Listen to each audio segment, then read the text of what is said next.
What's going on, ladies and gentlemen? Austin Lewis here coming to you guys. Welcome back to another episode of the Rated A Show. As you guys can see, we have the man, the myth, an absolute legend, Mr. Ryan Alford, ladies and gentlemen. This guy is an absolute stud, okay? And the reason I say stud is because I follow his Instagram, have been following his Instagram for quite a while. And just just everything that's shown on the platform of Instagram. Obviously, he's got an incredible podcast. The guy's a stud. Okay, you know what I mean? Tall, skinny, and handsome, tatted up, rocking an RM. Let's go, baby.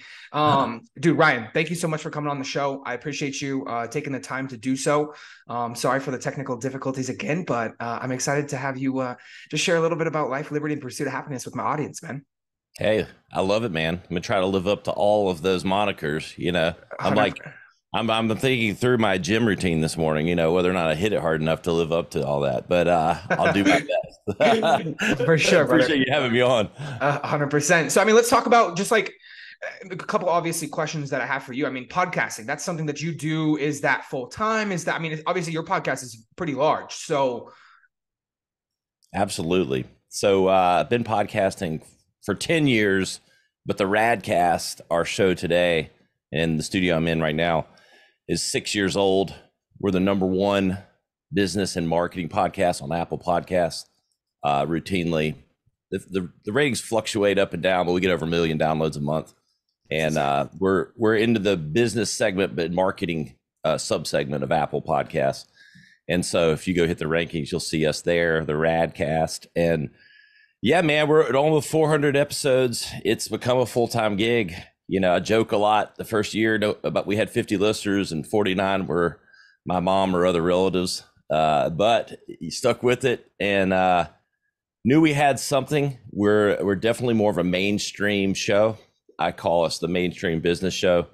I dare say I wouldn't call myself Joe Rogan, but I do give people kind of that analogy that we're not like your typical business or marketing show that's like, today we're going to talk about digital marketing. And, it's just conversational. I have people on talk about their business journeys and have a lot of celebrities. Like I'm joined by my wall of fame over here, a lot of celebrities, A-listers that come on and talk about their side hustles and stuff like that. So kind of a marketing business journey episode once a week. And then we have a topical news and business episode every Friday. So it's become a full-time gig, but I own 4 companies, so it's one of many ventures.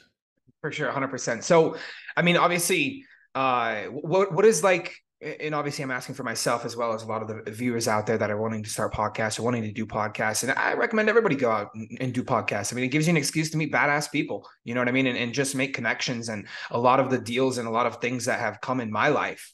I had a fairly large podcast in 2020. Unfortunately, me and my business partner decided to split. And then now I'm starting from ground zero and I'm doing virtual for right now until I get an actual in-person studio. But I'm like super, anyways, I'm psychotic when it comes to that because I can't just go, rent a little studio. It's got to be mine and it's got to be gangster and I got to put a ton of money in.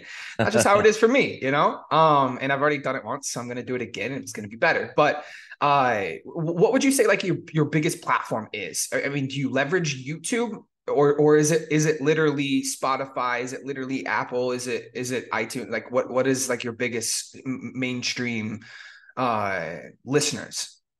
We've always gone really hard at Apple. I've always felt like that aligned with our audience. It's everybody's got, I mean, what is it? Like 80% of all smartphones are Apple and the app is built into the phone. And so it made a lot of sense to me. Obviously, Spotify's huge. So our audience breaks down to like literally like 65% Apple Podcasts, 30% Spotify, and then that 5% is probably like 10 other apps. There's so many other platforms. Yeah. And it's because we push, and it's almost intentional. I mean, we push links there. We have the website, theradcast.com, which is pretty fully baked, has all our audio, video, highlight clips. Baller website. Yeah, and so it's pretty robust, and it has a great search feature. You can search any topic and find, hey, if I gave insights on Instagram algorithm, you can search that. You'd find every episode that mentions that. But Apple's always been the largest platform for us, but I will say YouTube is a focus going forward. So we're we probably have like 3,000 or 4,000 subscribers, you know, on Yeah. our channel, but which isn't terrible, but for how large we get 1 million audio downloads a month. But so we just have not, as you know, probably from being in the space, YouTube's just its own beast. Like Yeah. you can have a great little picture, you can have great content, you could write a decent caption, and that shit alone is not going to get you like 1,000 views on YouTube. It's a secret science, and I finally got a team together that's kind of putting together a strategy. So we're going to go hard at YouTube the next year or so, try to align the audiences, build it there. It's a whole different crew. And the video, the thing is, we've always produced audio and video, so it makes sense for us to be more pumping there. But it's just, you know, you got to focus where you can focus. So we've grown mainly on Apple. 100%. That's dope, dude. Congratulations on that. That's incredible. 1 million downloads a month. I mean, if you take a step back and actually look at that, that's pretty freaking crazy. I know. It's funny you say that, man. And I think the journey's everything, but it's like sometimes you have to stop, and it's not like you want to pat yourself on the back, but sometimes you got to step back from it all and go, holy shit, you know, like, and we also need to do diligence to that, like how we tell that story, not to just go 1 million downloads, like how many people have we impacted, like how much advice have we given out, like, and so it does, like, I think a lot of us in life, we put all this work and we do all these things. We don't sometimes pause to kind of like, okay, take inventory of what you've created, what you've done. That's the entrepreneurial world right there, my guy. You know what I mean? We go 100 million miles an hour. We don't take a time, you know, we don't take a second to look in the rear view mirror real quick, you know? Yeah. That's honestly, the only thing you get from looking in the rear view mirror is a sore neck. Yeah, that's extremely true, right? So let's talk about these other companies, right? Obviously, you know, you're widely successful outside of podcasting. What are those other companies? Well, I think, you know, I'll start with just saying I've been in the ad agency business for 22 years. I worked on Madison Avenue in New York City at the largest agencies in the world, on the largest brands in the world. My first campaign was Can You Hear Me Now for Verizon Wireless, one of the most recognizable ad campaigns in the history of television marketing. And from there, worked on the first iPhone launch, worked on almost every major smartphone. I was in tech and wireless advertising on the agency side. And so worked with Samsung, Motorola, Apple, the who's who of, and when you think back to all the iconic smartphone launches, had a big hand in either one of those, from the Apple to the Droid campaign for Motorola, which was the anti-iPhone, if you remember those days, like 2008, 2009. 100%.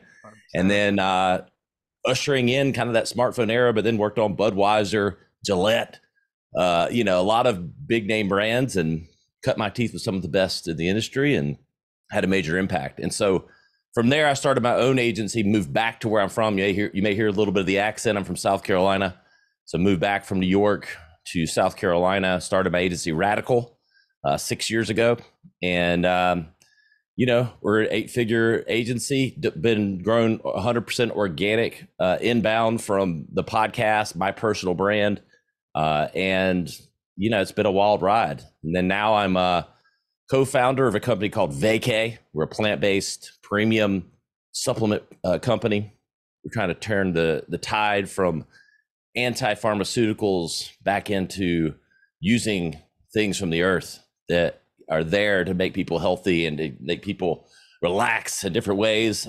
We do have a cannabis side, but then we have a lot of other products that are non-cannabis based. And so it's got my hands in a lot, brother. Yeah, that's cool.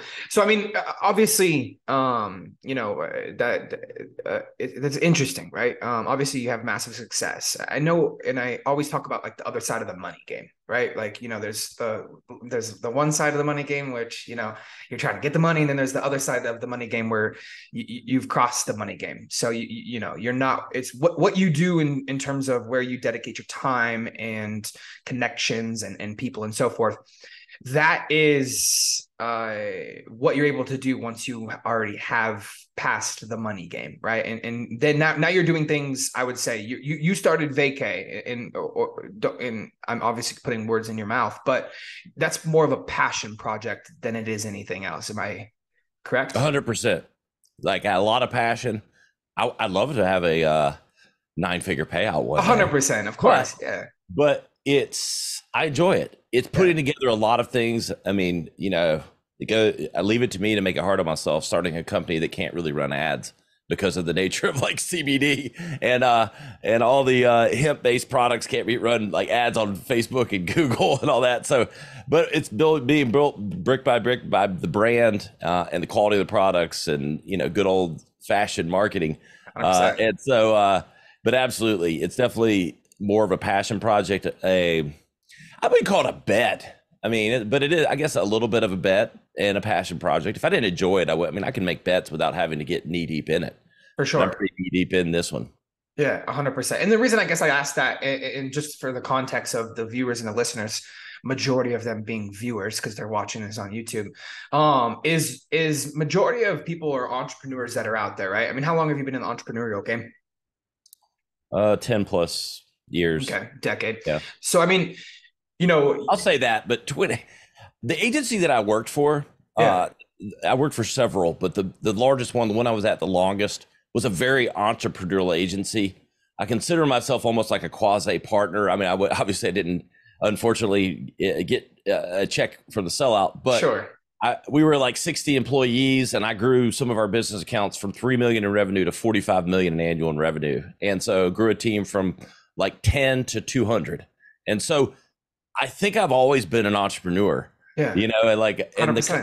And so I think but when I first had my own skin in the game, about 10 plus years. Okay. And I guess majority of the entrepreneurs or people that are wanting to get into entrepreneurial ventures, I see it all too much on social media nowadays. People are doing 5, 6 things and, they don't even have a pot to piss in, unfortunately.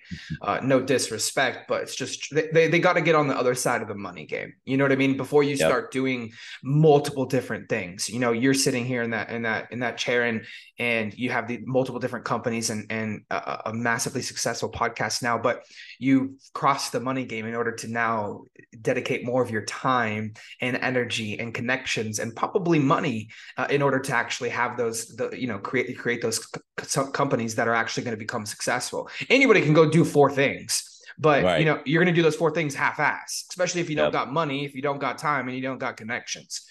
So focus on one thing, make some money, and then start to diversify a little bit. I see so many guys on Instagram nowadays and YouTube and everything else. And I mean, it's like they got their hands in 10 different things. It's like, dude, focus on one thing. No wonder you haven't got anywhere. No wonder you feel like you're spinning your wheels. Shit, I would too. You wake up the next morning not knowing what you're doing. Here's the thing. Here's the playbook. So you need to have the cash cow and the central point with which to make the money. Like you still have to, and I still have that now. Like, I mean, our agency Radical makes, 10x what any of the other ventures make. And so you need to have a primary source of income, and then you can dabble a bit. And whether it becomes, over the money game, like, oh, okay, I got, 9 figures in the bank or 8 figures or 7 figures, whatever that is. Yeah, of course, that makes things easier. But no matter what, you got to have the primary, you got to get one moving and shaking. 100%. And then you can get into the others, because otherwise you're too diverted and your attention isn't focused where it needs to be. It's fine to divert attention when you've got at least one rocking and rolling, solid on solid ground, consistent revenue, consistent profit, good team, good structure, whatever that might be. But you got to get that rolling. And then, sure, 3, 4, dabble a bit. But I think that's where people get lost. They're trying to, well, I'll throw 4 lines in, see which one hooks, and then I'll do it. No, you got to go all in on one if you want to kind of play that game. 100%, dude. So, I mean, you've had a lot of successes, obviously. Let's talk about the failures. I think that's the juicy. I mean, I think everybody, as an entrepreneur, I've been in this since I was 15. I'm 28 now.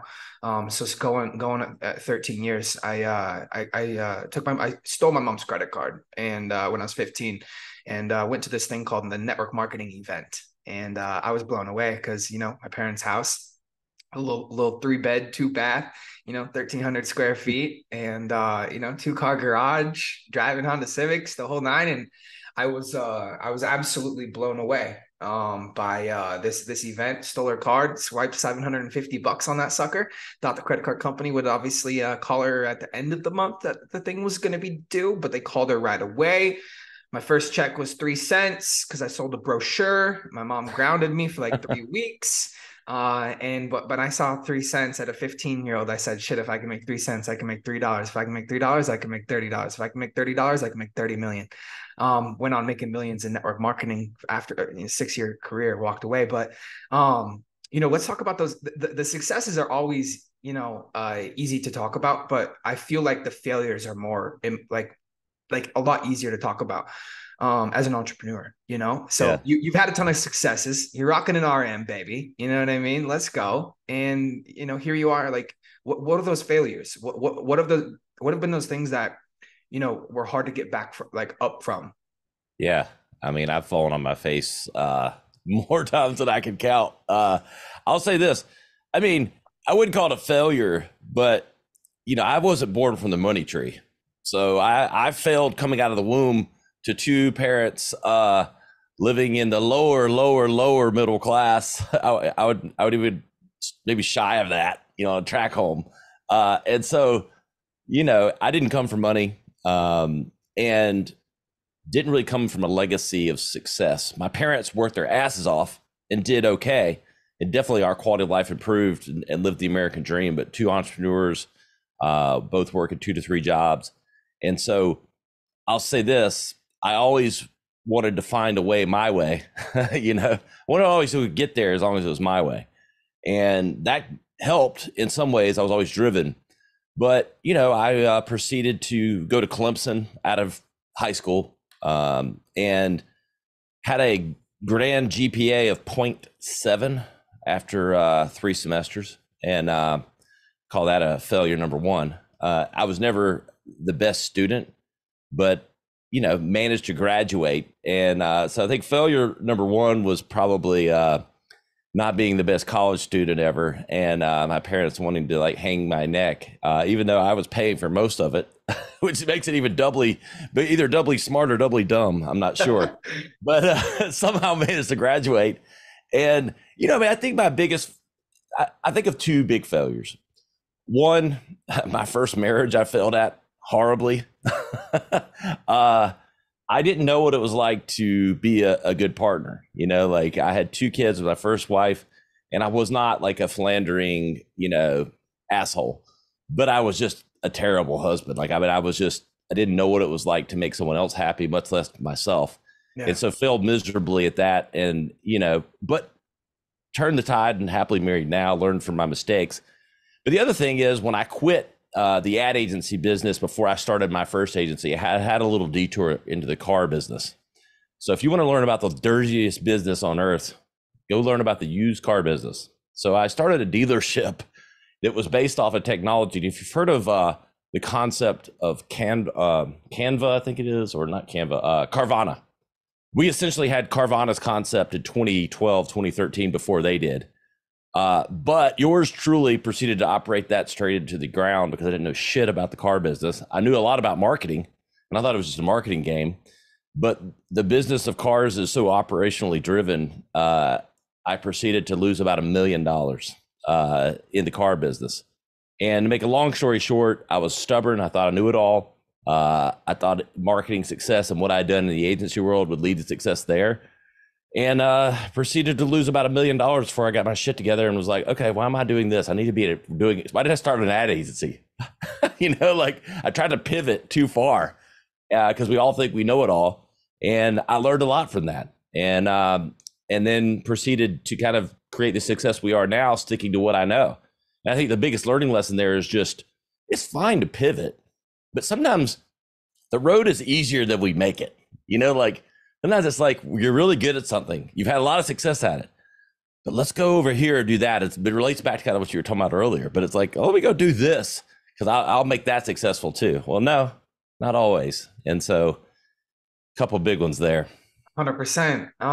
That leads me to, my mind's going a million miles an hour. I'm like a guy in pots and pans in my head, just going crazy. But, that leads me to, I feel like decisions, and I just want your opinion on this, right? Like, I feel like decisions are such a massive, the smallest decision could lead to the largest impact in your life, and like you said, I mean, there are paths that are easier, and I was just talking to some of my business partners about, I'm in real estate, and I own a real estate company and a lot of investments and so forth. And I was sitting down with my partner and talking to him, and I was just like, dude, like we've half-assed this for the last 4 or 5 years of our lives and haven't taken it seriously, but it's been one of the best cash cows, but it's also been the path with least resistance.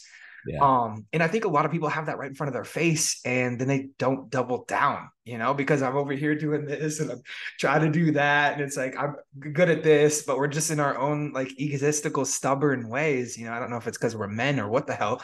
Probably it's just me, but I definitely feel that for sure. But what are your thoughts on just decisions, like decisions that you've made, all the way from the smallest decisions that you made inside of business, the smallest decisions, what made you decide to, get a divorce? I mean, was obviously, I don't know if that was her, if that was you, whatever it was. Right. But like decision, like you guys made a decision to part ways, right? You made a decision to start that ad agency after you got out of the car business and lost $1 million, I think, a characteristic that I have with it serves me well in a lot of ways, but sometimes it hurts, is I am a really quick decision maker. I don't think any of us do discomfort well, but I never feel like the game's over. So what do I mean by that? So a lot of people's reaction would be, okay, we have a broken marriage. I'm going to stay in it for the kids, and I'm going to be miserable for 20 years and think that that's good for someone else or whatever. Well, I don't do miserable, And so my ex-wife and I split at the time. It was painful, but it was necessary. And I feel like sometimes a lot of us avoid painful decisions because of temporary pain, but not seeing the long term. And for good, bad, or indifferent, I've always been pretty good about, we talked about the rearview mirror. I never look back. I just kind of stay forward. So it drives some people crazy. Some people think I'm arrogant or whatever. It's not. It's just I stay focused forward. And all I could see was the path forward of happiness in both. And let me tell you, if you go ask my ex-wife, you go ask my kids, you ask me, greatest decision ever made. And I don't promote divorce, but we're thriving now. And I'm remarried very happily for the last 8 years. All our kids are doing great, but we didn't live in a house of misery for 20 years trying to make something work that wouldn't. And so it's about making hard decisions that cost you, temporary pain or bring on temporary pain for long-term gain. And then the same thing with the car business is funny. People joked. I mean, I had what looked like kind of a thriving little used car dealership. We were doing online sales, shipping cars all over the world. And literally it was crumbling behind the scenes. And it was one day we were open. The next day I had all my shit in a U-Haul and taking it to a storage place, had all the cars sold off, and the place was shut down. You would not know we even existed.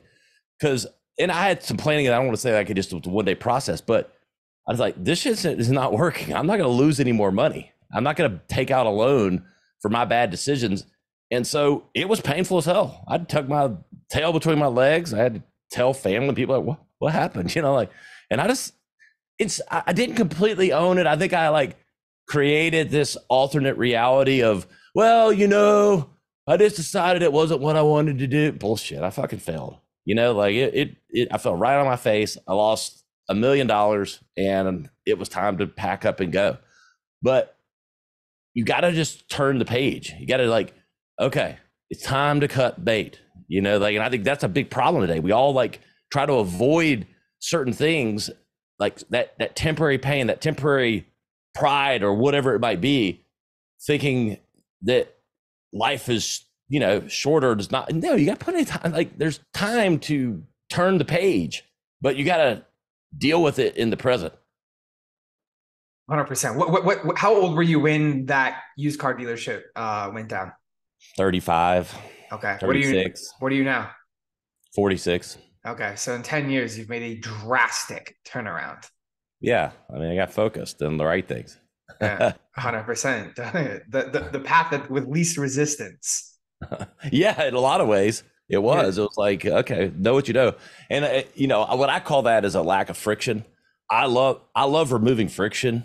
I love removing like I think it's like the key to both client success. Like when a client comes to me, like they're like, "What's our problem?" Well, you've got too much friction, you know, involved in either someone buying something or a customer process or whatever. And the same thing for this. What you're describing is like remove friction. All right, okay, it's not friction for someone that's great at marketing, has all this success and accolades, but why didn't you take that torch and run with it? You know, that would have been a real frictionless experience. So and it's not perfect. I mean, everything's hard. I mean, don't get me wrong. I don't want to mistake it. You know that too.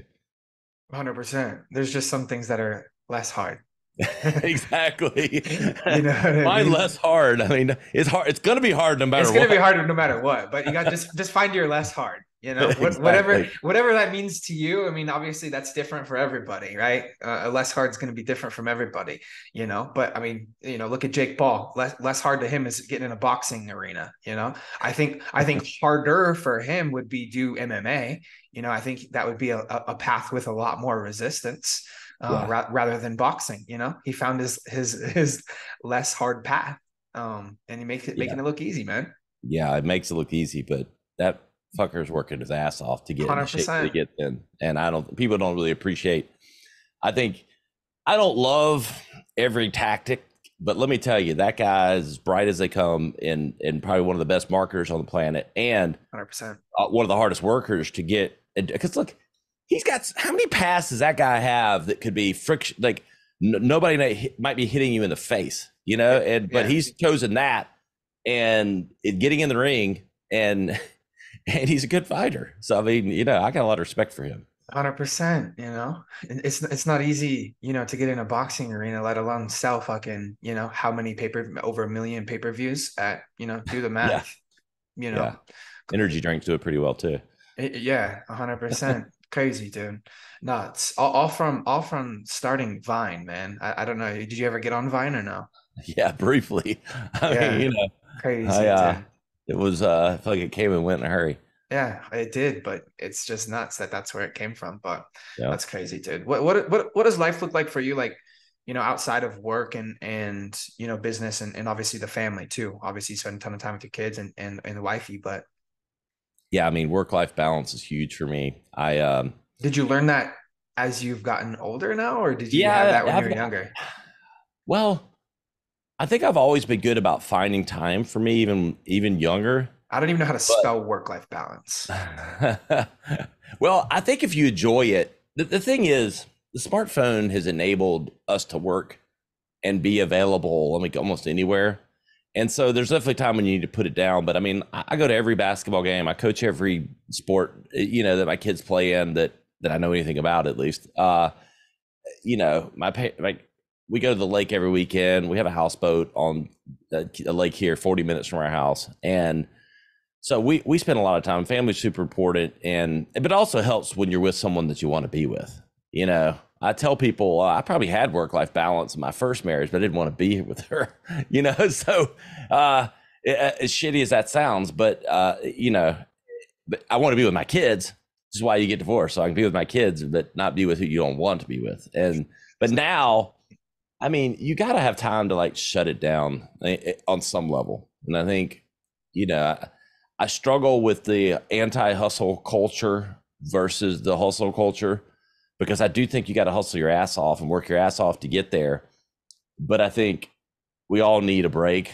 And so I have no problem telling a client, telling whatever, like what's negotiable and what's not. But I think it's gotten more acceptable. I don't have to, you know, I've set my company up in a way that I don't have to have that discussion very often. You know, like we do a good job, we set the standard, and, you know, I'm not fielding many calls on Saturdays at 3 p.m. while I'm on the lake, you know, because, you know, if you set up the process, the systems, the people, and set the expectations, then you can sort of do it. I think a lot of that becomes like a badge. You know, I was talking to someone yesterday that in the ad agency world, like 10, 15 years ago, it was a badge of honor. Oh man, pulled an all-nighter last night, got it all done. Oh shit, you had your best campaign at 6 p.m. You just stayed 8 more hours so that you could say that. Or like, pulled the weekend, man, we got it. Oh God, worked all weekend. It's like, it was a badge in the ad agency business that you worked, you know, unlimited hours, you know, to get it all done. But I think that world's changed a bit. 100% has. It's definitely, yeah. I think in today's world, since it's so fast and it's the hustle and bustle and everything else, I mean, I definitely think it's required. You know, I'm definitely not going to preach on work-life balance because I do not have it 100%. But I mean, I would say in my life right now, in this season, you know, because obviously I'm in a different life season, you know, every 3 months. But you know, in this season of my life, you know. I'll go to a baseball game on like a Friday night, and that's considered, you know, my work-life balance, you know. But do you have a wife or kids? I got 3 kids on 4 legs, 3 wiener dogs. There you and go. and I do got a girlfriend of 5 years. All So right. Well, so you have other priorities, but yeah, yeah, the world 100%. changed a bit when you have children and all that. So, but because if I didn't have a wife or kids, shit, I'd be working 80 100%. hours a week. I mean, or more. I mean, like, Yeah. so I get it. Yeah, 100%. And well, that's cool, man. Well, obviously, first and foremost, I just want to say I appreciate you coming on the show, man. You know, Yeah. taking the time to do so, and just sharing a lot of knowledge and nitty and gritty. I think the next time that we get together will probably be in person, and Yeah. we'll get a badass episode in person Yeah. that we Come could down. We'll get you in definitely. G Vegas here. We'll get you in South Carolina South in our Carolina, studio. baby. I'm so Yeah. down for that, man. 100%. Do you have any like last minute like words that you think that, you know, maybe you just it's on your heart right now that you just want to share with the people? No, I mean, I think, you know, the world glamorizes a lot of things. And I mean, I struggle. I like to be positive.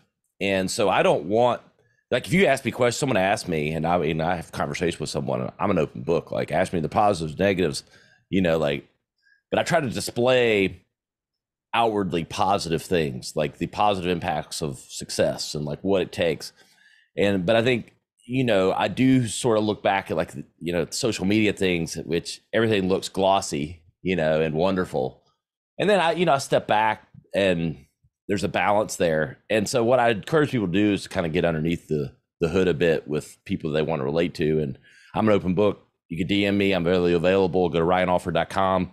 I'm very accessible, maybe too accessible, but I don't care. I'm here to help or guide anyone that I can, and always looking for a big idea. So bring it. I love it, dude. Well, ladies and gentlemen, Ryan Alford, the man, the myth, the absolute legend, dude. You definitely lifted good enough this morning because you held up to the standard of the intro, man, and some. So I appreciate that, ladies and gentlemen. If you guys want to check out the link in the description below, if you do not follow Ryan Alford on Instagram, his link will be in the description below, as well as the link to his website. If you want to shoot him a DM, shoot him a DM. Tell him where you came from. Say, let's go. Ryan, brother, thank you so much, man. Massively appreciate you. All the gems. I learned a ton at this beautiful 9 o'clock in the morning. Now I'm gonna have my cup of coffee, rewatch this bad boy, and get fired up, dude. So thank you so much, and you know, I look forward to doing that in person in the good old, you know, South Carolina. Look forward. Yep. Let's Awesome. go, Thanks for baby. having me. Really appreciate it. Absolutely, brother.